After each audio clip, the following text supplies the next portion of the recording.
是一个由机甲实力决定社会地位的世界，每个人都会根据自己的体型天赋觉醒机甲，有身强体壮者觉醒近战兽型重甲，有擅长射击者觉醒远程磁炮机甲。而张若昕虽被誉为全能型学霸，却觉醒了一台最垃圾的 B 级黑骑士。向来被张若昕压一头的秦风见状，立马对其出言嘲讽，想激怒张若昕，让其和他进行机甲对决。只因秦风觉醒的是及太阳神机甲，不仅有超强的爆发力，并且还带有不死鸟的天赋能力，他有绝对的把握击败不附带任何技能的黑骑士。就在所有人以为张若昕会落荒而逃时，没想到他却答应了对决。只因张若昕在第一次进入机甲驾驶舱的时候，发现机甲竟然自动激活了进化系统，只要击败其他机甲就能不断进化，并且由于自身身体数值十分优异，机体还自动激活了第一阶段，可自由在黑骑士和 S 级剑圣机甲间自由切换。而 S 级剑圣形态仍旧不是这台机甲的极限，随着后续进化，机甲还能解锁凤凰剑圣和光芒使者在内的好几个形态，可以说是一台不存在上限的特殊机甲。所以为了尽快激发机甲进化，他直接接下了秦风的机甲对决。紧接着二人同时召唤机甲，光能愈合，蓝极光斩，光能愈合，太阳风暴剑。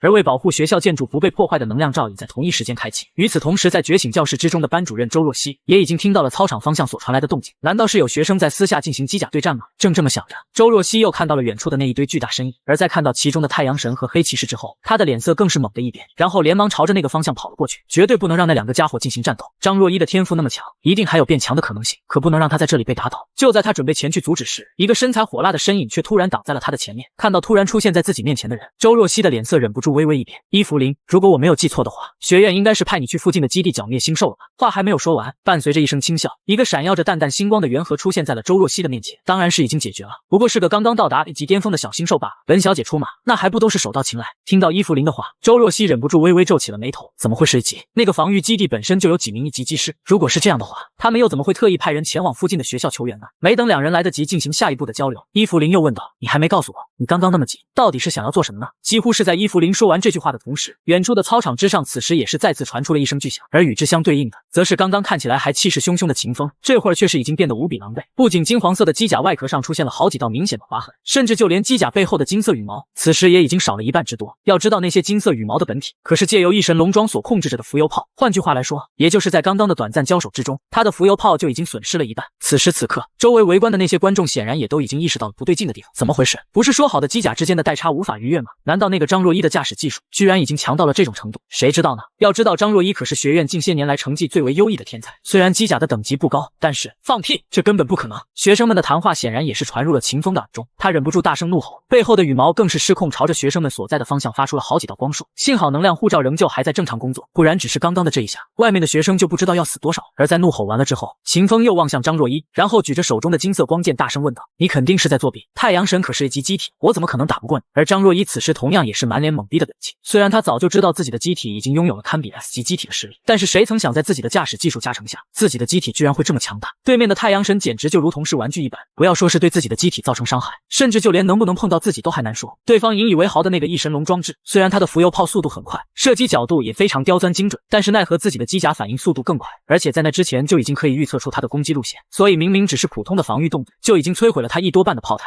想到这里，望着对面的秦风，张若昕的心里多少也是有了一丝欺负小孩的愧疚感，所以他随即也就收起武器开口说道：“要不就到此为止，毕竟你的半生机甲可是1级的太阳神，如果等会儿受损太过严重的话，我担心学校这边没有足够的修理零件。”听到张若昕的话，秦风显然是将其看作了前者的故意羞辱，所以再也顾不上什么，两眼微微一红，跟着就是猛地按下了驾驶舱内的一个特殊按钮。随着秦风的动作，整个太阳神的形态也是跟着发生了巨大的变化，原本如同巨大艺人一般的机甲缓缓飞起，然后逐渐变化成了一个巨大的神鸟模样。而且不仅如此，几乎是在太阳神变成神鸟模样的同时，整个机体的表面就开始闪耀起了无比炽热的红色光芒，然后下一刻，一道如同薄膜的火焰气浪也是瞬间将其包裹，赫然正是不死鸟模式。原本可以轻松挡住光束攻击的那些能量护盾，此时在不死鸟模式的太阳神影响下，整个护盾的表面竟是开始出现了如同虚影一般的颤抖。而在操场外面围观的那些学生，更是立刻就感觉到了热气袭来。糟了，护盾挡不住了，大家快躲远一点！也不知道是谁大叫了一声，人群中立刻就是传出了一阵慌乱的惊叫。只一瞬间，无数学生就都召唤出了自己的半生机甲，然后远远的躲到了操场外围。只有作为当事人的张若昕，此时望着屏幕上方所所显示的温度变化，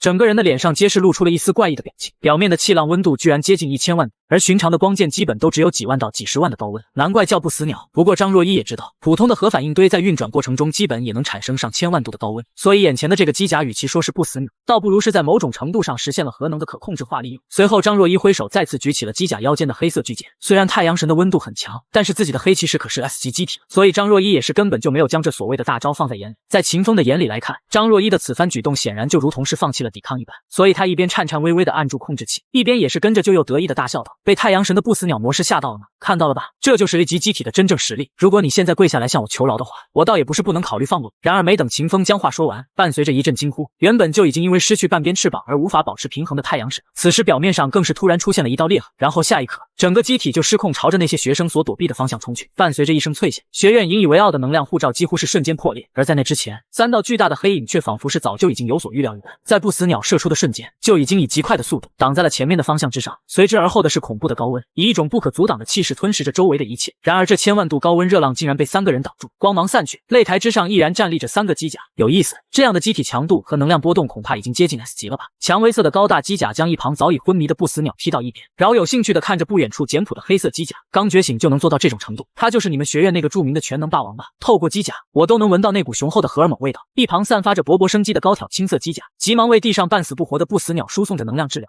虽然秦风不受周若曦喜欢，但身为学院老师，不可能不管地上奄奄一息的秦风。看来没有使用剑圣模式的话，这副机体还是没有完全超越一级。张若依望着眼前实时反应的机体数据，心里便有了判断。黑骑士，这就是你机甲的名字吧？张若依听着耳旁妩媚的声音，盯着远方正对着自己如同一朵蔷薇花般的诡异机甲。对于这台机甲，张若依印象深刻。刚才就是这台机甲鬼魅般的出现在不死鸟身后，瞬间便将坚固的不死鸟拆解。就算不是 S 级，也绝对不是一般的 A 级。是的，我这台机甲就是黑骑士。你是谁？你不知道贸然问女生姓名是件很失礼的事情吗？诱惑的声音让人心中不自觉地产生着欲望。不过你走运了，我现在恰好对你很感兴趣，打过我任你处置。蔷薇色的机甲张开手掌，挑衅地对张若依勾了勾手指。张若依小心点，别受伤。他的机甲是先锋营的鬼蔷薇。周若曦知道伊芙琳是什么样的性子，哪怕现在自己劝阻，也一定会找机会偷偷与张若依打上一架。他想要的不惜一切也会得到。一旁围观的机甲学院学生听到周若曦这样说，许多信息灵通的学生顿时便发出了无数惊叹。什么？他就是先锋营致命蔷薇，就是那个独自斩杀 S 级星兽，挫败赤月之潮的那个血蔷薇。这下张若依惨了，就看他怎么被打得像狗一样。真不错呀，刚拿了一个级练手，正愁不知道去哪里找一个 S 级的人让自己机甲进化，结果现在自己就跑出来了。张若依不由得激动起来，随后就对着鬼蔷薇点了点头，表示同意了对方肉搏的请求。有种，我真是对你越来越喜欢了，也不欺负你，只要我的能量输出超过 50%， 那么就是你赢。两人互相对视一眼后，战斗便开始了。瞬间，张若依驾驶的黑骑士与鬼蔷薇2个人的身影同时消失，两个人以极快的速度对冲，只留下蓝色的能量轨迹。张若依操作机甲以橄榄球队员冲刺的姿势撞向鬼蔷薇，鬼蔷薇则双手交叉格挡，想要借两人第一次碰撞进一步了解对方机甲的数值。但在两人交错的瞬间，鬼蔷薇双手交叉格挡就被张若依驾驶的黑骑士蛮横的撞开。警报，能量过载 125%。张若依完全无视眼前猩红的警告，眼前可是 S 级，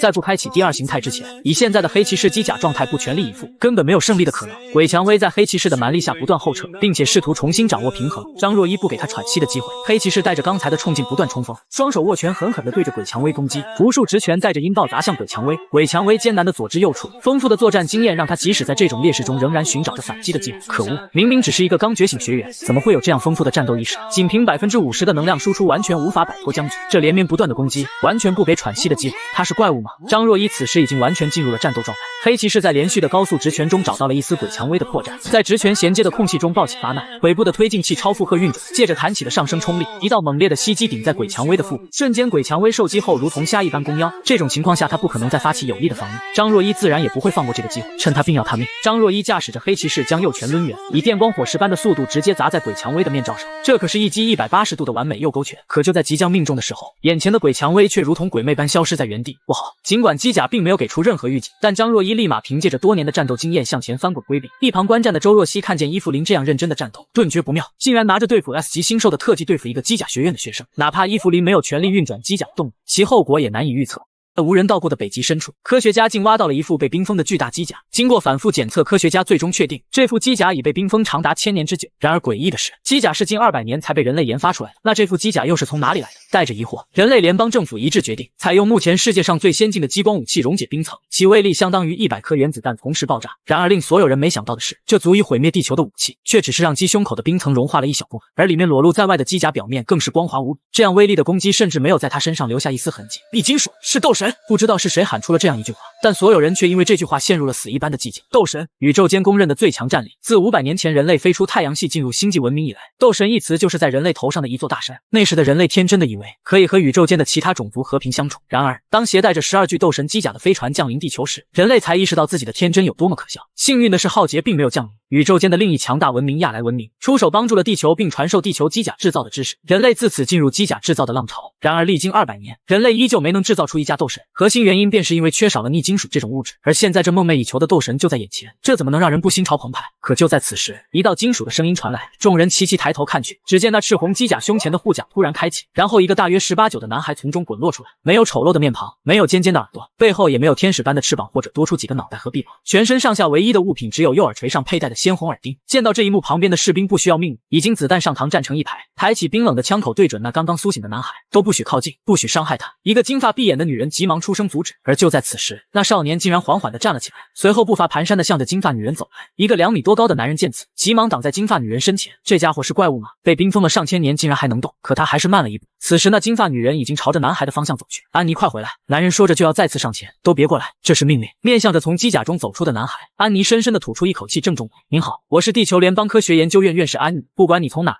地球欢迎您。而此时的男孩已经蹒跚地走到女人身边，可一个不小心却又倒在地上，接着意识便陷入了模糊。等男孩再次苏醒过来时，发现自己身上插满了仪器，而身旁正站着一直在看报告的安妮。这是哪里？你们又是什么人？男孩疑惑地问着。安妮挥动着文件夹，这个先放下不谈，跟我们说一下吧，你是谁？记得不要说谎，我们刚才已经给你做过了全面的检查，你的基因与地球人的匹配度可是100%，只要知道你不是外星人，我们就是对你做什么事情也不会牵扯到星际外交纠纷了。说完了，会弄点吃的给我吗？男孩委屈地捂住了肚子。没问题，说吧，你叫什么名字？安妮发问了。男孩名叫宁杰。通过安妮得知现在是公元3057年后，发现自己已经1019岁了。你是谁？为什么会在那部外星人的机甲里？为什么会被冰封上千年？安妮的语气已是在逼问。我是宁杰，从前不小心被外星人绑架，然后做了点错事，于是便给冻了起来。宁杰轻松地笑了笑，看看安妮的脸色阴沉，随后又问道：你所乘坐的那部机甲是不是斗神？不是。宁杰甚至没有思考，直接回答：我们检测过，那台赤红的机甲全部金属部分都为逆金属。有这样普通的机甲吗？安妮握着文件夹的手攥成了拳头。蛇并不是你所说的斗神，全身逆金属构造也并不一定就能被称为斗神。斗神在宇宙间的翻译是守护者，他是保护各个星球文明的英雄，接受人民的膜拜。宁杰微笑地摇着头，少给我说些虚的，别以为地球还没加入星空之殇我们就是农民。所谓的斗神，最关键的便是红武系统。安妮撇了撇嘴，红武系统是只有斗神才具备的一种武装，虽然每一部斗神都各不相同，但原理则为借助驾驶者的某种特定的情绪，通过媒介产生出最奇特的兵器，具有足够破坏逆金属装甲的能力。那你在蛇身上找到红武系统了吗？宁杰叹息的直接滑进了被子。安妮站起了身来，虽不愿但还是得离开这病房。就像宁杰说的一样，安妮没有找到她期待的红武系统，甚至没有在名为蛇的机甲上找到任何称为武器的东西。不问了吗？我可不觉得你会仁慈的不使用拷问的招数。来到了门外，指挥官打起了哈欠，看下关于那小子的身体检查报告吧。安妮挥舞的将文件夹摔在了指挥官的怀里，他的痛觉神经退化了，对于精神类药物也完全免疫。别说拷问，哪怕我此刻杀了他，他也不会有任何的感觉。目前我还无法确定他是因为冰封时间过久造成了这样的一点，还是他本身就是如此的特别。不过我们有的是时间，总有一天我会弄明白一切的。紧接着安妮的嘴角露出了一个恐怖的笑容。那么你打算把他怎么办？继续软禁在这病房里吗？不，我有更好的主意。安妮的冷笑让吴能不自觉地打了一个冷战。第二天，宁杰被强迫穿上一套工作服，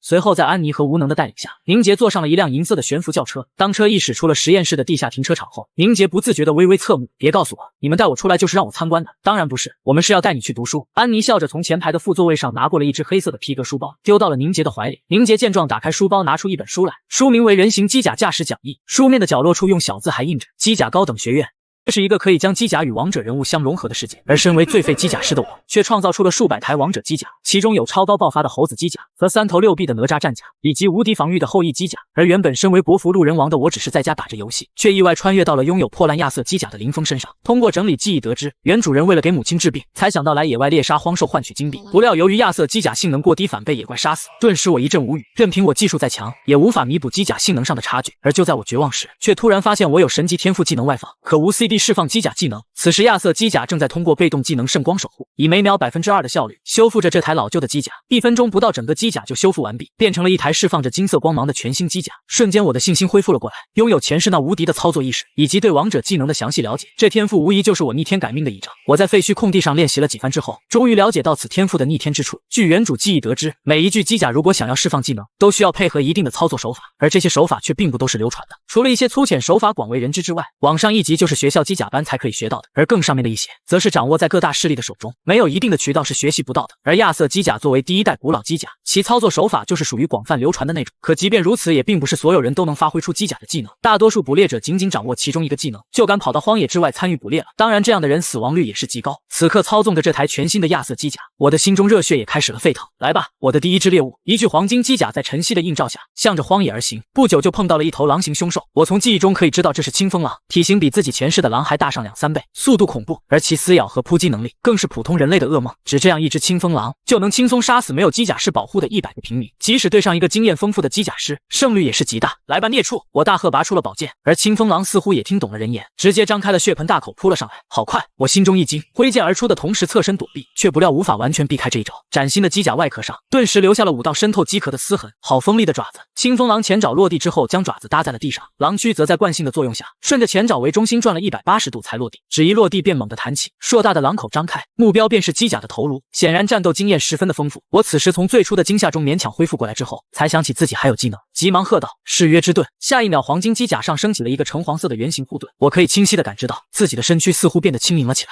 这是誓约之盾增加30%移速的效果。我精神一振，移动着脚下的步伐，灵巧的避过青风狼的扑击，同时手中之剑直斩而出，巨大的反震之力从手掌上传来，但巨剑切开肉身的感觉也同时传递，只一击差点将青风狼斩成2半，但是这伤势也是足够他受的。只见青风狼落地踉跄了一下，险些站立不稳，紧接着我急忙挥舞着巨剑就再次斩了上去，而青风狼却出乎我意料的跳起，直接把头往其剑锋撞来。这是干嘛？送人头吗？我不及多想，一挥而下，巨剑切开青风狼的头骨，眼看就要切中底下的脑髓，这个时候却突然被头骨卡住了，而青风狼借着这里直接脑袋一偏，将巨剑顶天，锋利的剑刃立刻就切开了他的半边头骨，但是巨大的狼爪也已袭来，圆形护盾应声破裂，但所幸挡住了青风狼临死一击的80%力道，仅余2成，作用在机甲外壳上已没有多少破坏力。我被这股力道一推，直接坐在了地上，后背已被冷汗浸湿，好可怕的临死反击！若不是誓约之盾还有一个护盾的效果，这一击不死也要重伤。两世为人但初战凶兽的我，终于有些明白为何凶兽能成为人类的心腹大患。凶兽就是为杀戮而生的。望着地上已渐渐冷却的狼尸，我直接用巨剑切开了青风狼的脑子，将其颅脑下的凶兽结晶取了出来。这种凶兽结晶可以作为机甲的能量来源，价值不菲。而青风狼的肉并没有食用的价值，这颗如同手指头大小，散发着青色光晕的结晶，按照书册上的划分，应该是属于一阶结晶，价值在1万到3万华夏币之间。只这一颗就抵得上原主半年的打工，只要再来上30-40颗，老妈的手术费就可以凑齐了。并且机甲上的裂痕早已在被动技能圣光守护的作用下修复完毕了。我将结晶收入自己的贴身衣物中，直接扛着大剑，迈步走向了荒野深处。与此同时，一支捕猎者小队正从盐城出发，向着荒野深处而行。这是一支机甲精良且受过完整训练的小队，因为一行5人，机甲的分配类型十分的合理，而他们的目标也是猎杀荒野狼。想提前看青铜机甲的宝子们，可点击左下角下载书旗小说，然后搜索青铜机甲，出来的第一个就是